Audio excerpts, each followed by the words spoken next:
So we're going to focus a little bit on the strategy, because you're going to ask me what the government strategy is, whether or not I want you to or not. We'll talk about that, the current numbers, and in fact, as we go down through the improvements, I'll relate back to the numbers and current situation. There has been a huge amount of money and effort put into Asian hornet. And a lot of that has come, as you will see from this, from the comms, from your pushing from the bottom up, if you like, for more Asian hornet response. So thank you for that. If I don't say it, I'll probably say it several times for that. But you will see how that ties in as we go forward. So I'm going to cover also improvements, management information. I work for the civil service. We die by spreadsheets and various different things, but that's all really useful, and a lot of the graphs that you'll see today come from that information. Wider agency support. The contingency plan mentions it hundreds of times, but never says, what does that mean? Where is that support? I'll go into detail today where that comes from. Why do I know that? We've used it this year. We used it a little bit last year because we had to. This year we've used it proactively, and I'll explain how we do that. Then we'll talk about spring trapping. That's a proactive bit. And then we'll talk about beekeeper information, what we've done to update that. I've already had people have mentioned that a lot of that information has been a lot better this year than it was in previous years. So that's really good to hear. And then awareness raising. The media, love it or hate it, very useful to us. Is it actually raising awareness, or is it scaremongering? We could debate on that for hours and hours, but you've got other lectures to go to, I'm sure. And then we'll talk a little bit about technology.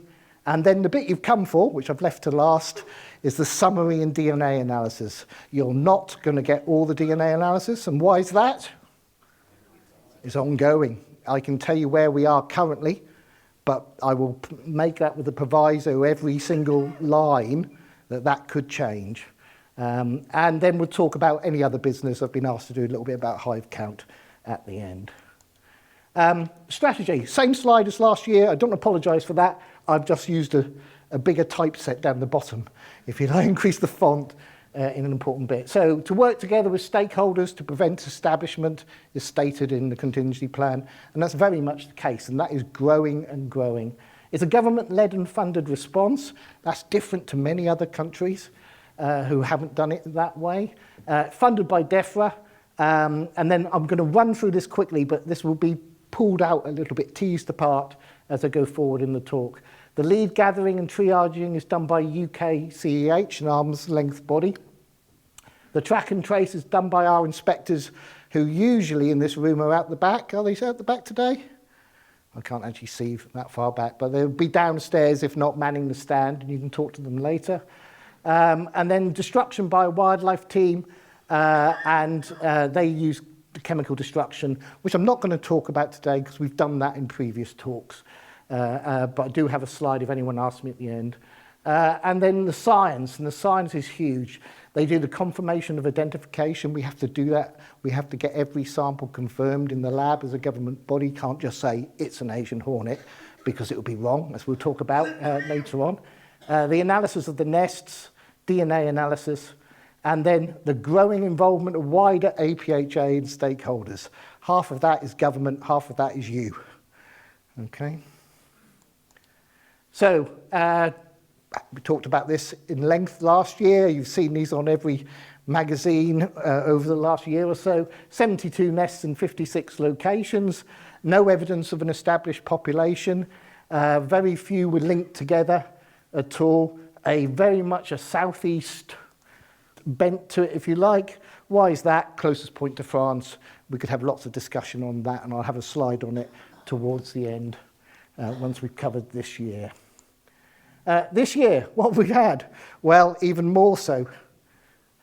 One nest in Hampshire, and then the rest across here in Sussex and into Kent down there. None up north and none even further north off the top of the map, okay?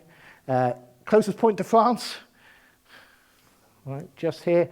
Now, this is a chart which shows us the status of the nests. This is part of that management information I've got. We're at 20 at the moment. That could change. I can say there's none ongoing at the moment. No nests that have been found that I can't talk about, so that's always good for me because that often happens. I haven't looked at my phone in the last 20 minutes though. It can change. This would show the status they're at. So when we find a nest, it goes to confirmed, so it's confirmed as a nest. It means we see it in the tree basically, or wherever it is. Then we go to nest destroyed, which normally takes on average about 2 to 2.5 days, depending on where staff are, to get to nest destroyed, so it turns amber, and then green is nest removed. So all those nests have gone from in location, and they've all headed up to York to be analysed, and I'll talk about the numbers that have been analysed later on. So how do we look year on year with this? Well, from 2016, we got an average about 2 nests a year, all the way up to 2023. Then we went vertical, and now we're back down to 20. Interesting numbers.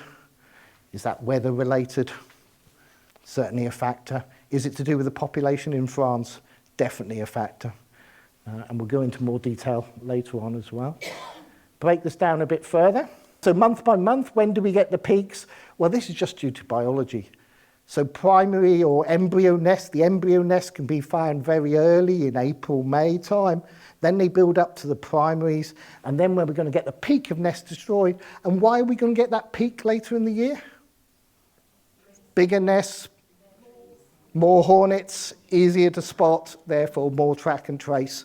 And therefore we see our peak activity in August, September here, going into October and very low into November.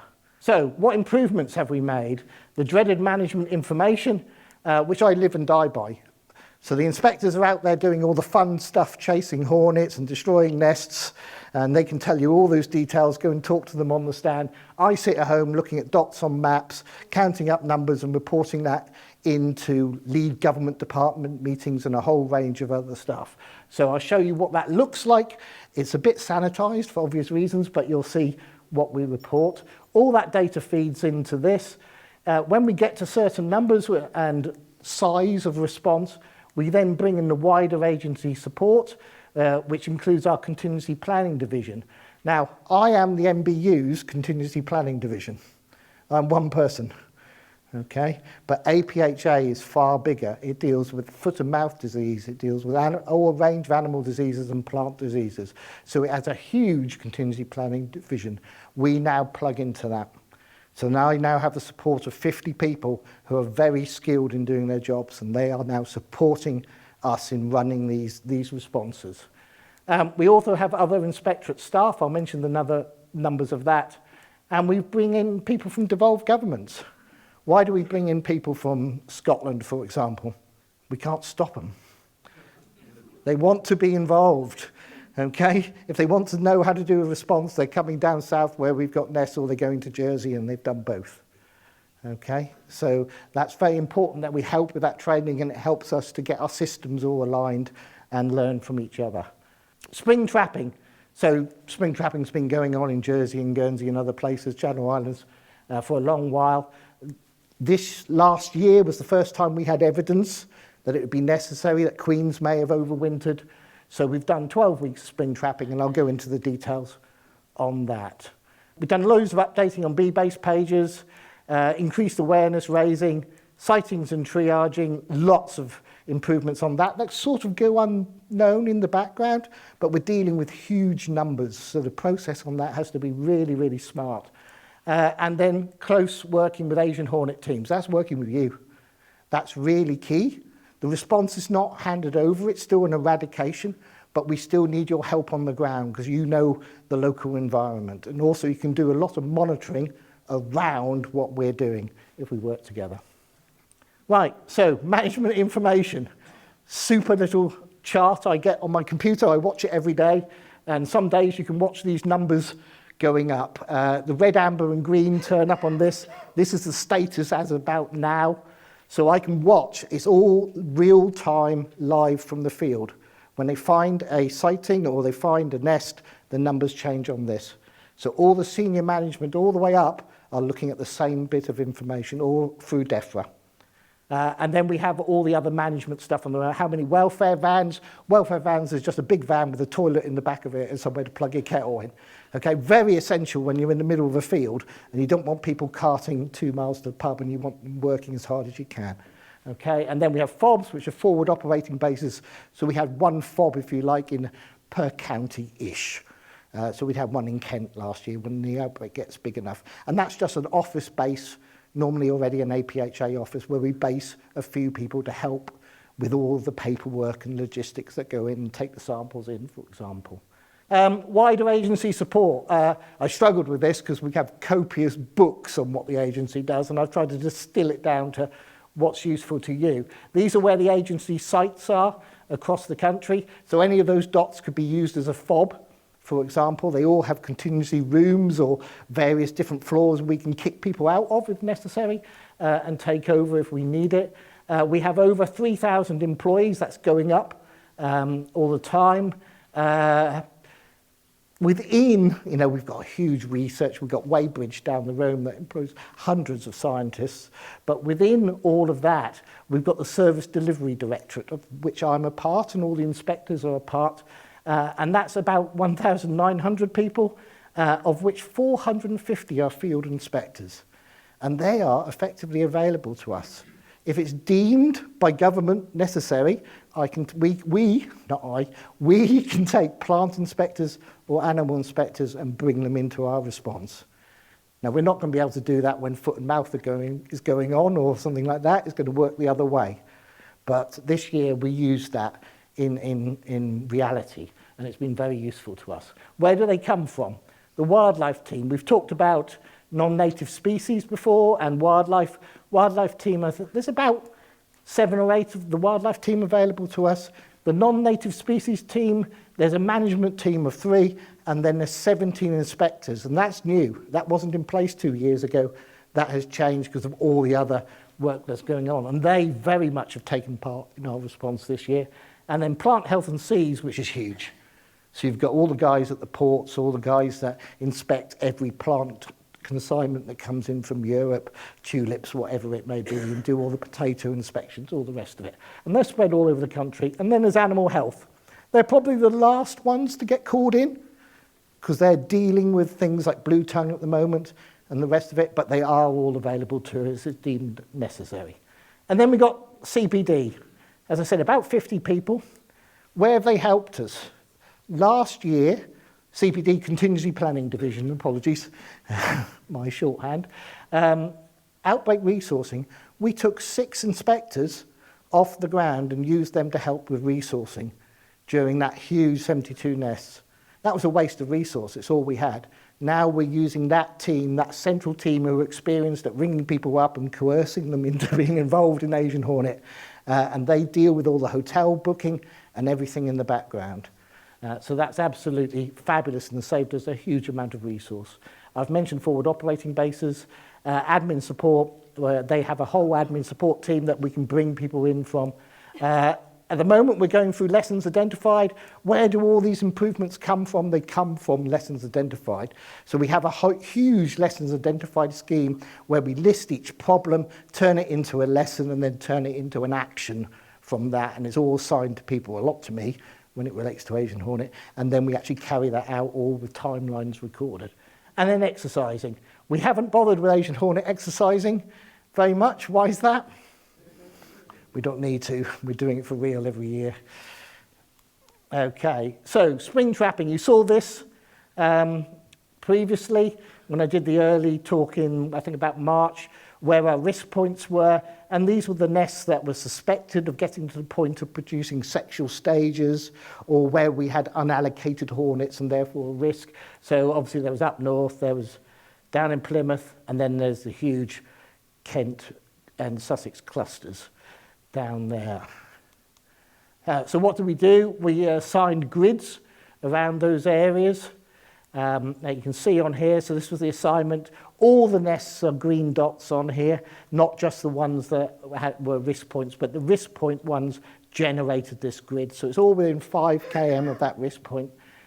We've put up the spring trapping or queen trapping, depending on what you wish to call it. Vita Pharma traps. They're all trying to reduce bycatch as much as possible. Okay, they've got the a sponge in the bottom, very similar to the Jersey and Guernsey style, and then 6mm holes around the edge to allow most small flies and the like out in the spring. Does that make sense? What's happened from that? So all the dark squares are where we actually monitored during that period of time, during that almost 3 months. And then we've got samples collected in blue and green, but we had 13 queens caught by the MBU in traps, okay, during that period. So that's really good. Is every one of them a nest eradicated? No, but it's good. Somewhere less than 13 would have made it to the stage. You've got to remember these are effectively lone mothers. A lot will be picked off by blackbirds, will get run over by a car, I don't know, just die in the process before they reach a big nest. But we don't know the numbers on there. But the point is we eradicated 13 in MBU traps, 5 more in beekeepers or members of the public's traps as well. What's really interesting is there's 9 of the queens were from the Four Oaks nest, and the furthest distance any of those queens had made it from the nest that they were proved to be related to was 4.1 kilometres. So that gives us a nice measure. Now, should we go further? If resources were unlimited, go out to 10 km, knock ourselves out. But we're not in that position. So we're doing 5 km, or we did 5 km this year. What other improvements? Beekeeper awareness. Well, the rolling news page, most of you seen that? I really hope so. If not, please take a look at it. Lots of work has gone into putting images of most of the sightings on there, so you can see exactly what we get when it's sent in by yourselves. We tell you whether or not it's a beekeeper, a member of the public, or MBU detected, where it is, and then the state of play going through to a nest with that as well. And that gets complicated. We'll talk about that later on. We've done a lot of work on updating the Asian hornet pages. There's monitoring station trap fact sheets. You've seen the updates on nests that the BBK has been putting out a lot, which is really good at this time of year. How to report sightings. I think you should all know that off by heart by now, but the app is the key way we want you to push as well. And then we've got the images of Asian hornets and nests, more and more coming forward all the time to help with identification. We've done BBK Asian Hornet Week, loads of talks and forums, and that list could go off down the bottom of that page. So here's the rolling news page. There's a link to image. We initially started off with the images on the page, but the amount of data we were putting up broke the system, so we now have to provide a link to each of the images. But here you can see all the information on there, and that's on the front page of BBase, which I hope you're all familiar with. So examples of some sightings. So these are ones I've just plucked off that public page. So you can go in and look at that. Every year this was a hornet that was on a ferry. We get hornets detected on ferries halfway between the channel, between Europe and us, all the time. Often detected by beekeepers as they're going on holiday or coming back from holiday, but sometimes members of the public. This is one of the spring trapping queens caught in a trap, and this is one from Southampton about a month ago, roughly, and there are many more on there. But they are easy to recognise, says me, who looked at many. Where do we find nests? A whole range of sites. I'll provide a graph on this later on that gives you the total numbers in different locations. But this was the little embryo nest that was found back in April on a roadside cafe down in Kent, okay, not far from where people are having a cup of coffee. And then we got nests, the primary nests in brambles, we get lots of them. Barbecues seem popular. Okay, we've had 3 or 4 overall in barbecues. It's a hollow thing left outside or in a shed. It provides a nice cavity. A bit of a surprise for people when they're coming up for the first barbecue of the season and they open it up. You can of course see the nest in this one. Typical top of the tree Jersey style. And then lots more on buildings we're seeing. So this is on soffits. Now, funnily enough, not reported by the householder or anyone who had walked under the hundreds of hornets toing and froing. So where do we find nests? This gives you an overview of it, what types of tree.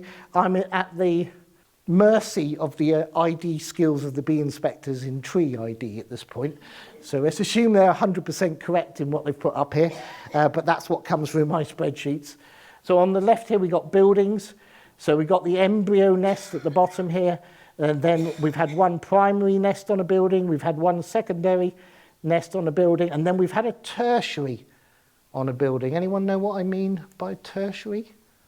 Okay, so so tertiary nest is a rebuild. Okay, so this is often where you have a secondary nest in the top of a tree, and then so that's got thousands of individuals in it. Okay, and in the process of destroying it, or it could be the wind knocking it down, another example, but in our case it's usually us destroying it. When you're rumbling up with your cherry picker and your tree climbers are shinning up the tree, they often abscond.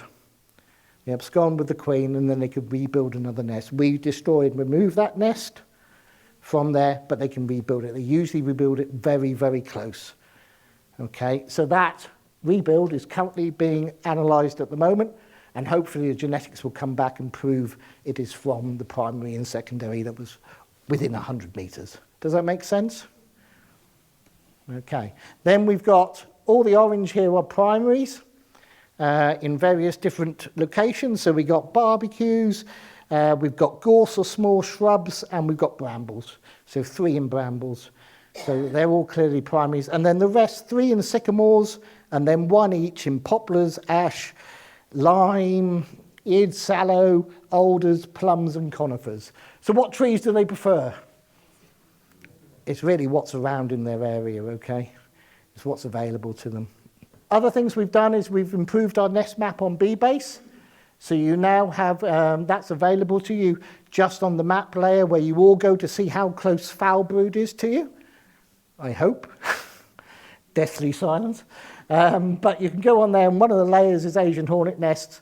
This is just showing 2024, but if you move the sliders here, you can show all the nests for all the years or any time period in between, and it shows you density of nests. So obviously southeast is lighting up in the ambers and reds over the years.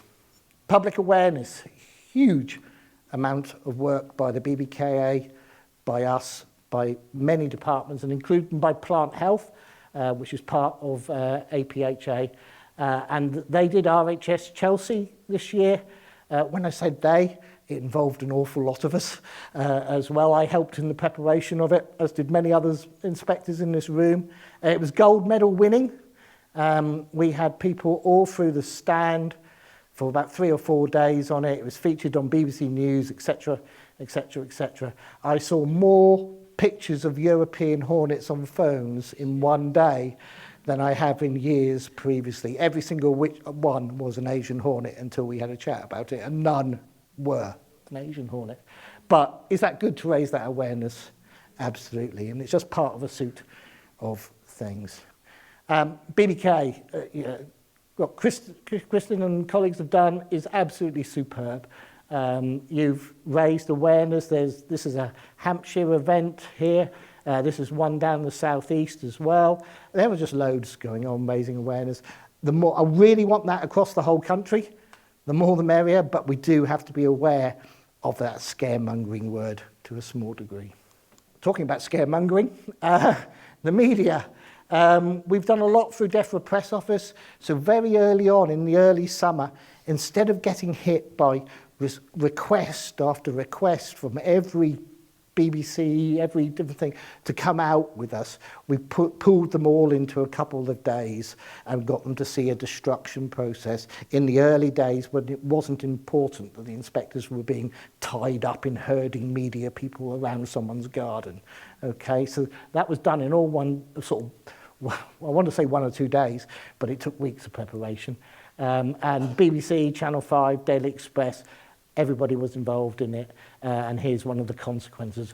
Calling up the Home Guard. The Home Guard's not you, which a lot of people will assume. The Home Guard is gardeners. That's what it's referring to in this case. So, what does all that press do? If you tell people Asian hornets are out there, what do they see?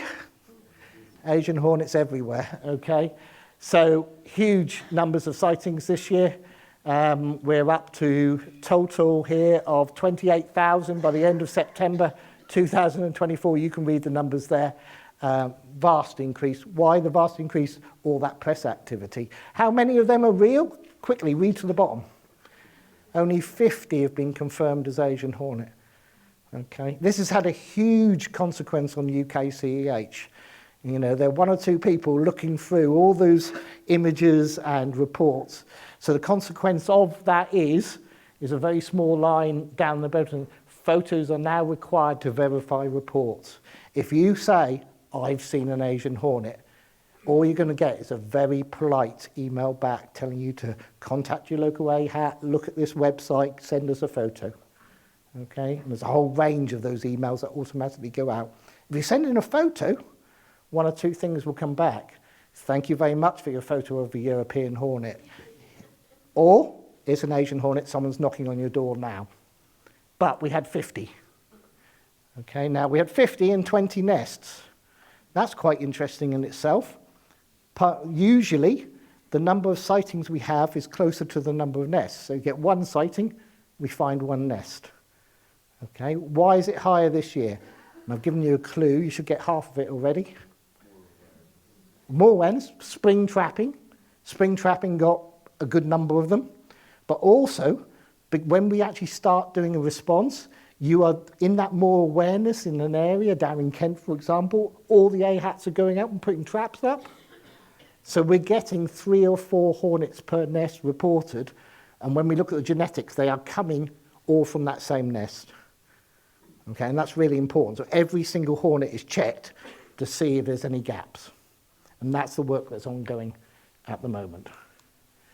Asian hornet teams. I've said this year on year, and I need to make that bigger and redder and bolder. Absolutely critical to this. We couldn't do this without you. Raising awareness, scaremongering, raising awareness, helping beekeepers with ID, helping public with ID. Amazing. You've all seen it. How many have been out to European hornet call-outs or wood wasps? Oh, some very shy people here, about a third of you. Wider monitoring. This is probably the most important bit, and that alludes back to what I just said about those extra sightings. So when we find a nest close to you, we really want you looking at when it's late in the summer, it's going to be looking at your ivy, looking at your ivy bushes, looking at other flowers in your garden, looking at the front of your beehives. That really helps us because we're not doing it. Okay, to put it bluntly. And then improvements being implemented, loads of that with that process. We're working very close with the BBK about getting that communication better. Is there further we can go with it? Yes. But again, it really has to be appropriate with how much we actually need to work together, and that's ongoing at the moment. And this is part of the ER2 Asian Hornet team map, and we're working very strongly with each member of them, so that each blue dot is a coordinator on there who we will work with when we're in their area. For my policy colleagues, I've talked about all the management information I generate when we're doing, or is generated when we're doing response. When you're helping with us, our policy colleagues want to know what's going on as well. So what's currently happening is we've been working very closely with BDI, ER2, and yourselves, the BBK, through that. And when you get a sighting and you put some traps out and report it through that ER2 system, that then comes back to us. It comes back to us not with your details, not with any clue as to where the trap is, apart from a 1 km square little red dot. So South London beekeepers have put out a load of traps here that are currently active when this screenshot was taken. Some in northeast Kent have a few down in Hampshire. We had a nest recently in Hampshire. Not any more up north. Have we had any responses up north? Would we want traps up north? Not really, unless they're around a hornet in a warehouse, for example, as we had earlier in the year. So is there any trapping going on in Kent? Tons. Absolutely tons, but it's not feeding back through the system. So does Defra know about the work you're doing?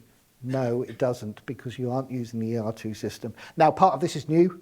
I know it's being pushed here and at other events, but please take it up and get that up and running, because it's very useful. Updated our Asian hornet monitoring fact sheets with the various traps. Go and knock yourself out down in that hall. Have a play with all the different traps out there. Anything that is more selective than a killing trap is beneficial. A wick bait station is super, actually, for the most of the summer. Just looking at your ivy or anything else is also a simple thing you can do. Other technology that's coming, we've worked closely with SBI.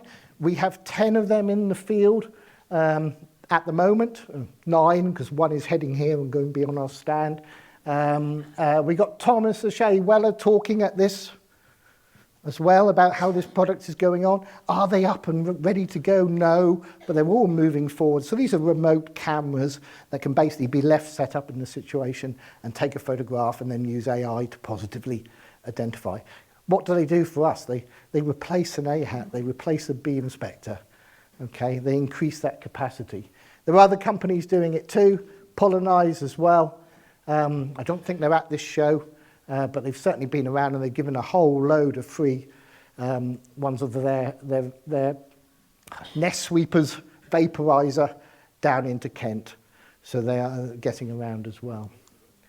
So the bit you've waited for very patiently. So where are we with the summary and genetics update? This is from Fera, who do our analysis for us. I've mentioned the 12 spring queens, were offspring of the 4 oaks and Alcombe nests last year.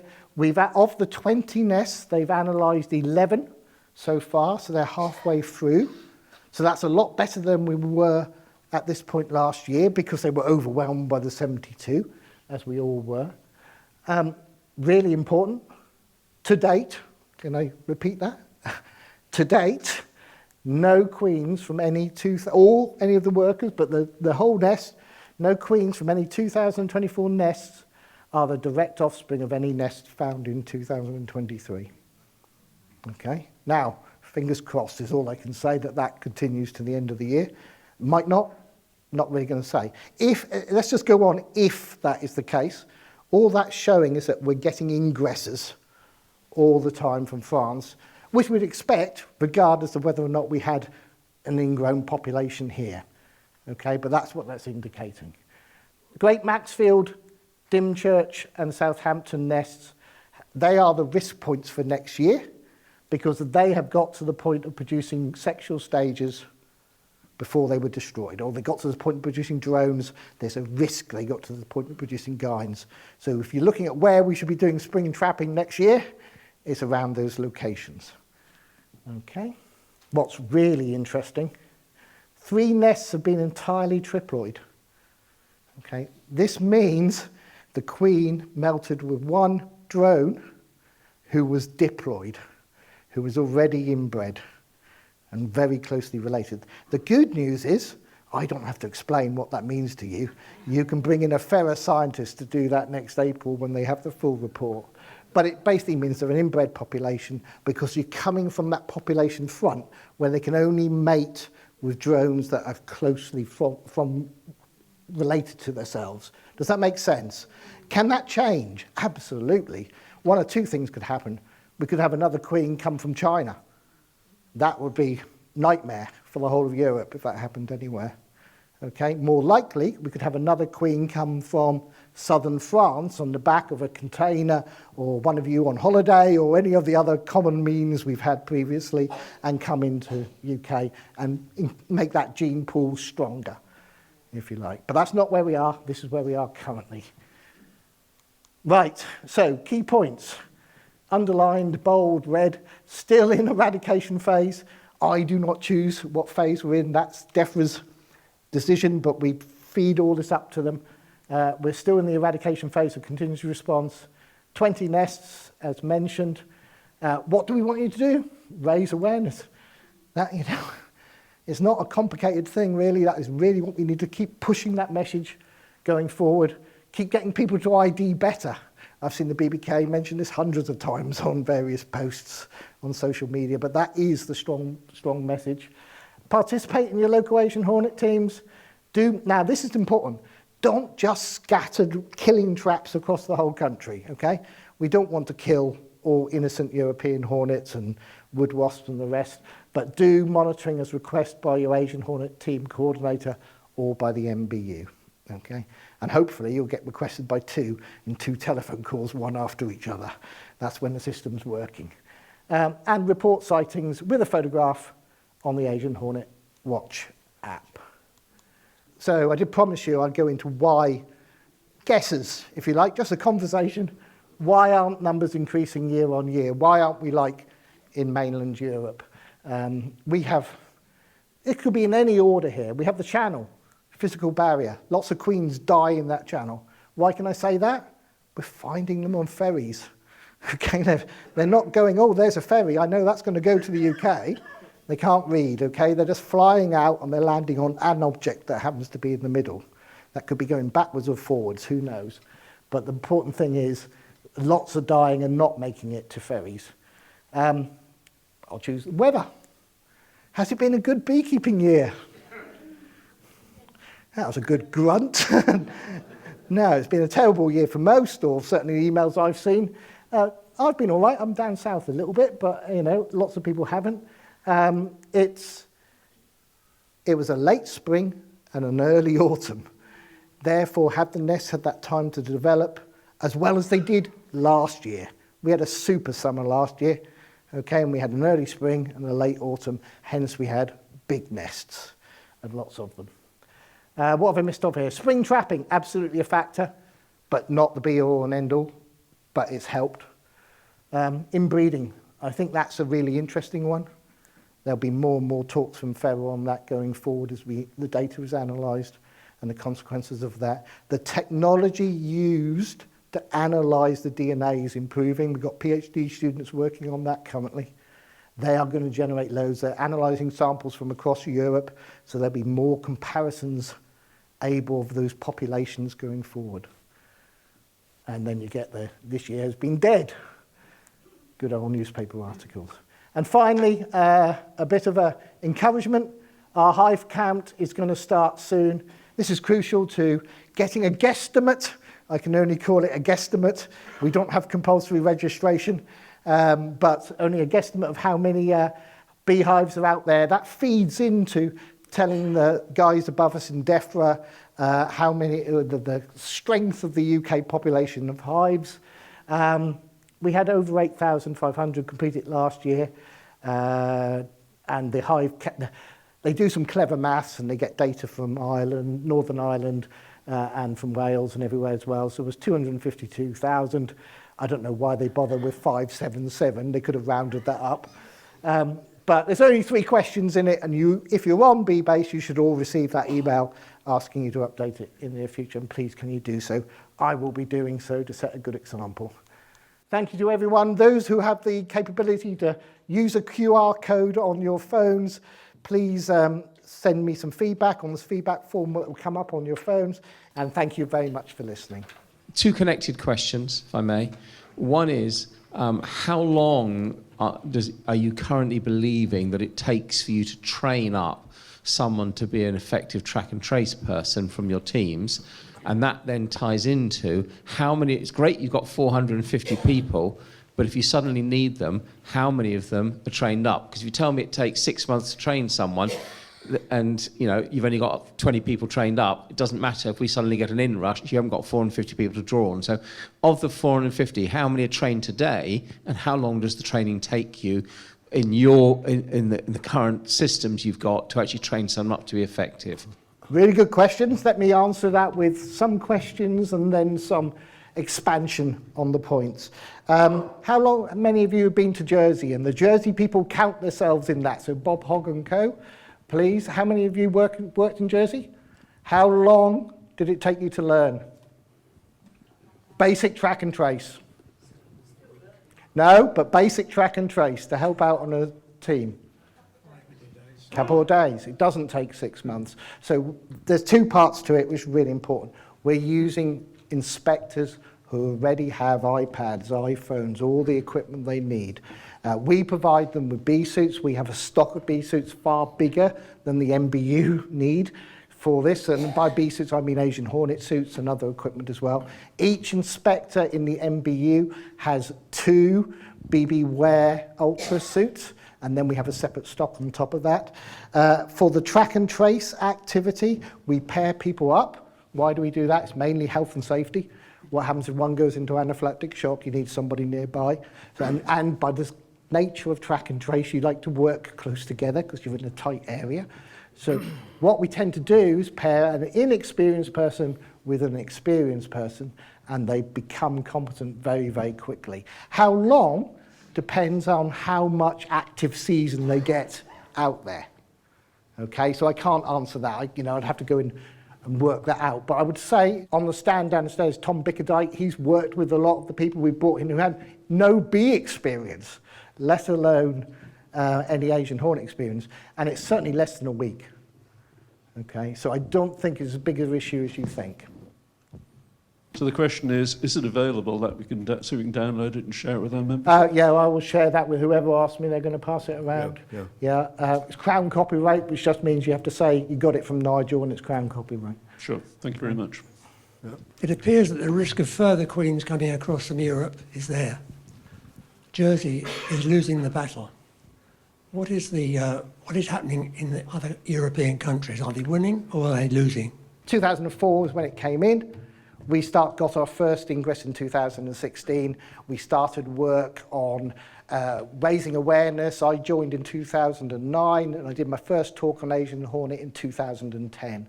And everybody's been promoting it since then. So that gives you the timeline of it. We're ahead of that curve because they got it first. The rest of the countries is very variable. None of them have a government-led contingency response like the UK. Okay? A lot of them are using volunteers to different degrees. A lot of them are leaving nests unless it's close to a school or some danger that's going to happen like that, okay? You have active individuals. In Belgium has some super individuals working really, really hard, but is it a contingency plan led by the government? No, okay? France has just brought out its contingency plan. It's a control strategy. So we talk about eradication, containment and control. If you look at that curve of invasive species, they are now talking about when you find hornets, you put up some traps around your area and you get local nests eradicated. But that's only for people who have issues. It's not a general policy across the whole country. I was actually last week with the Société Nationale des Apiculteurs in France, and I could give you some of the latest. There's the danger you have. However, could you sort of confirm to me, what is our plan overall? Is it for containment, or are we looking for eradication? Eradication. Right. I stated that on the first slide at the top. It's eradication. It is eradication. So, well, as a second point, how closely are we working with our European partners in France? Because from the information I've recently received back, working with them, they're making some very good inroads on, should we say, the trapping and, should we say, certainly mating disruption. We're looking at early spring trapping. They're also looking at the avenues of mating disruption, which to me seems very positive. So working together is a two-way avenue. I will answer any emails I receive, as will anyone in the MBU. We will collaborate with anyone. We've collaborated with numerous companies, many I can't talk about because of that. Jersey's done the same. We'll work with anyone who wants to work with. We work with scientists in France, Quentin Rome and colleagues quite regularly, but we haven't been approached from any companies if that's a private company you're talking about or anything like that. But we're happy to work with anyone, as in any government organisation.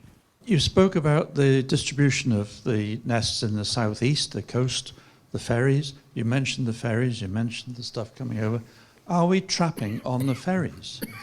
Have you got traps on ferries? No. If not, why not? Feel free to go down to your ferry company and have a word. What we have done is we have in each ferry port, or close to each ferry port, we have government-based inspectorate buildings because they're inspecting whatever's coming in on the containers, and we've set up traps in each one of them.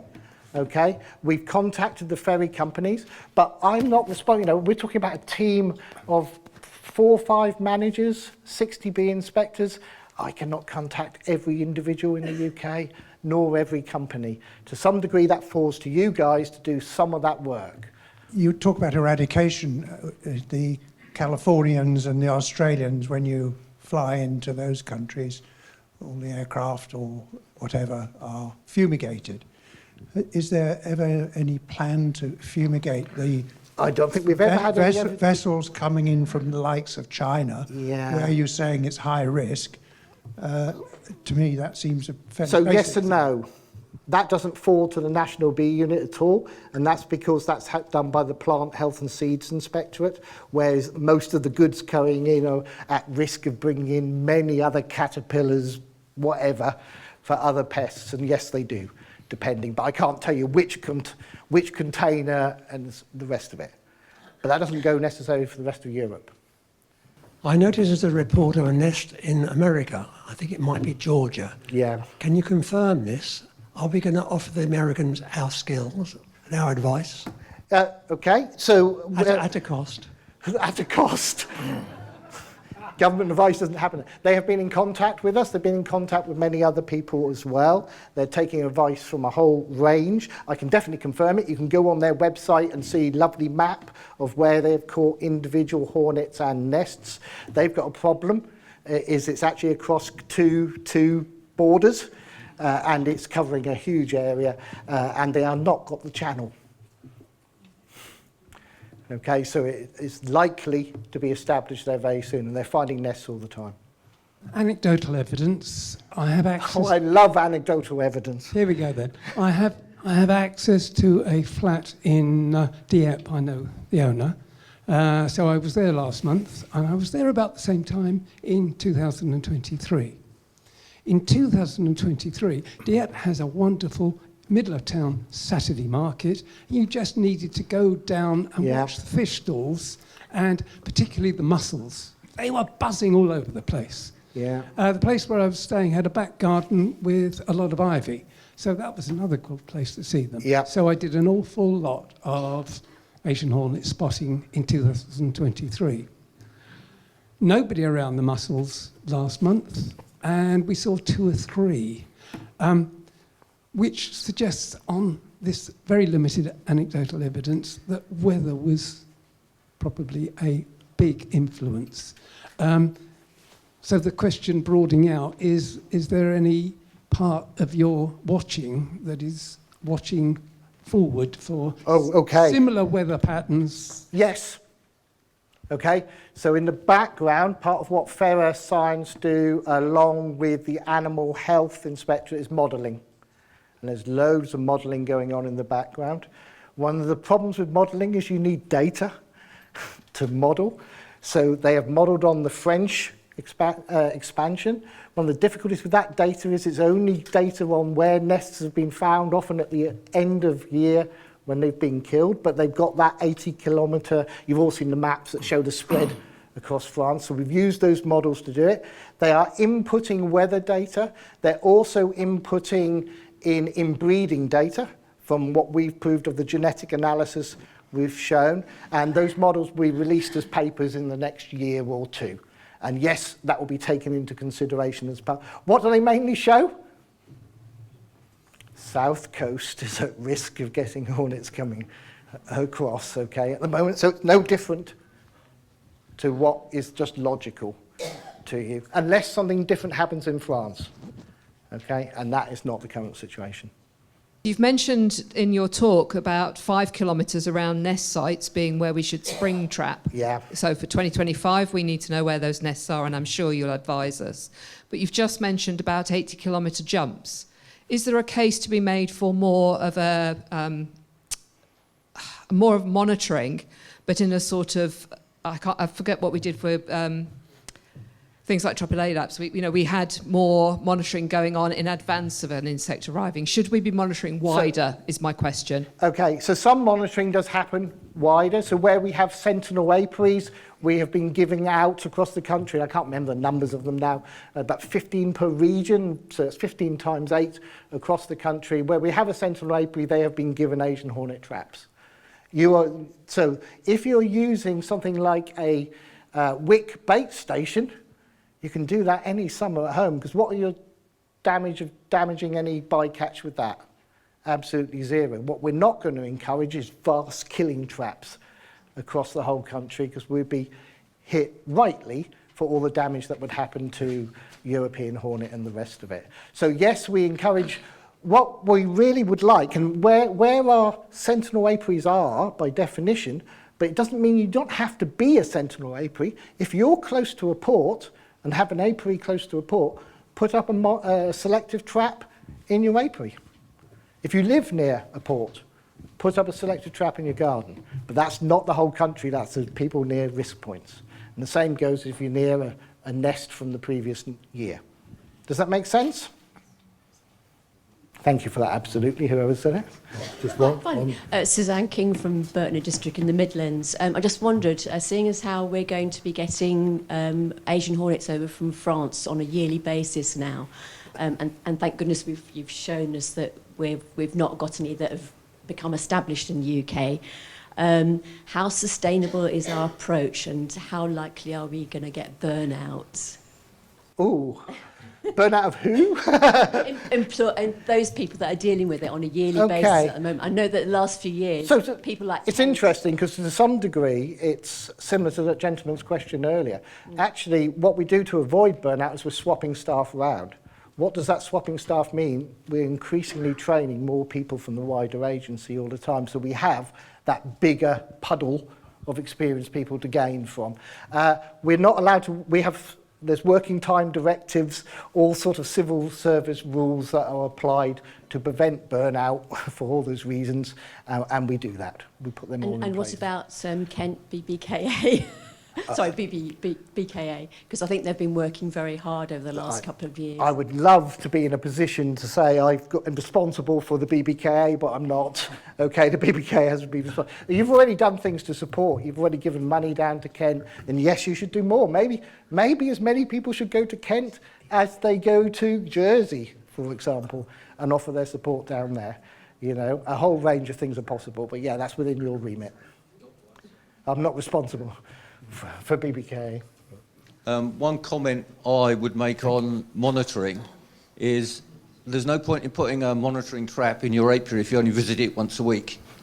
If you're going to have a monitoring trap, put it outside your kitchen window where you can watch it on a regular basis, or where you take your coffee break. Or if your apiary is in your back garden, then that's absolutely fine. But yeah, there's a whole range of people out here. I'm generalising to answer questions. One of the nests last year was in Hackney, not far from Clapton Pond, I think, which is not a million miles from the new Spitalfields fruit and veg market. Mm-hmm. Are any thoughts being given about putting monitoring traps around the fruit and veg markets and other similar locations? It's another risk point, and again, we don't have the resource to do that, but if a beekeeper who lives in that area chose to do that, would be super. And what should they be doing if they did that? Who was watching the slides towards the end? Put it on the ER2 map so we know that activity is going on. And then that information gets back and feeds back. I mentioned the word resources, and yet halfway through the presentation you also highlighted a solution for the resources, which was AI. Well, like it or not, it's coming out. Surely the answer to the gentleman's question, actually there around the fruit and veg markets and these key points is, will the, I say government, Defra, MBU, have the funds to invest in 100, 200, 300 of these, when they're finalised, AI units? Because then it's not about resources, it's not about monitoring. You can put the stuff out there, you can go back once every week, or even get a local beekeeper just to top up the bait, but the AI is doing the monitoring, the AI is sending out the alerts, and therefore you haven't got to worry about the resources. So my question to you is, what funding is being put in the 2025 budget to fund the AI machines that you're going to need to cover the resource issue? I love the fact that you've promoted me by at least 5 grades. Thank you for that. Now, I can't answer it. I cannot answer that. And the simple answer is, probably talking on behalf of my Defra colleagues, is why aren't you doing that? Okay?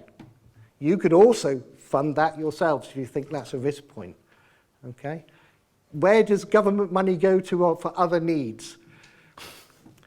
There are tough decisions that have to be made, and they're not made by me. Okay? I'm doing the contingency response at the sharp end, not making those decisions. If you wish to raise that through the BBKA, through the Bee Health Advisory Forum, to the policy people that sit at the table round with them. Okay? That's not for me to answer, unless you want to get me voted in as Prime Minister, which feel free. And thank you.